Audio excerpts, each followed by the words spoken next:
এই দোয়াটা শিখে নেন, ইনশাআল্লাহ আপনার জীবনের সমস্ত সংকট কেটে যাবে। আমি নিজেও এই দোয়াটা বেশি বেশি করার চেষ্টা করি। দোয়াটা হচ্ছে, মুসা আলাইহিস সালাম একটা গাছের নিচে হেলান দিয়ে বসলেন, বসে দেখলেন দুজন মেয়ে দাঁড়িয়ে আছে দূরে, পানি নিতে পারছে না। লোকজন পানি নিয়ে যাচ্ছে, ওরা দাঁড়িয়ে আছে বেচারি। মুসা আলাইহিস সালাম গিয়ে বললেন, কি সমস্যা আপনাদের? এটা নিয়ে আপনারা আবার মেয়েদের সাথে কথা বলার চেষ্টা করেন, ঠিক আছে? তো মাহারাম গায়রা মাহারাম মেনে চলে। তারা বললেন যে আমাদের বাবা অনেক বৃদ্ধ মানুষ, আমরা পানি নিতে পারি না যতক্ষণ না আমাদের কম পানি নিয়ে চলে যায়। মুসা আলাইহিস সালাম একটু বললাম না, ফিজিক্যালি খুব স্ট্রং ছিলেন, থাকে না বডি বিল্ডার, সামনে গিয়ে কথা বলে সরব পানি দিতে দাও, তখন মানুষ একটু মূল্যায়ন করে না।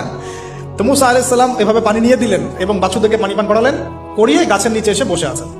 বসে বসে তিনি দোয়া করছেন, এই যে দোয়াটা তিনি দোয়া করছেন, রব্বি, একটা নেক কাজ করলেন, নেক কাজ করলেন না, মানুষের উপকার করলেন, নেক কাজ করে এসে গাছের নিচে বসে দোয়া করছে, আল্লাহ এখানে তো আমার খাবার পানি বাসস্থান কিছুই নাই, আমি কি করব?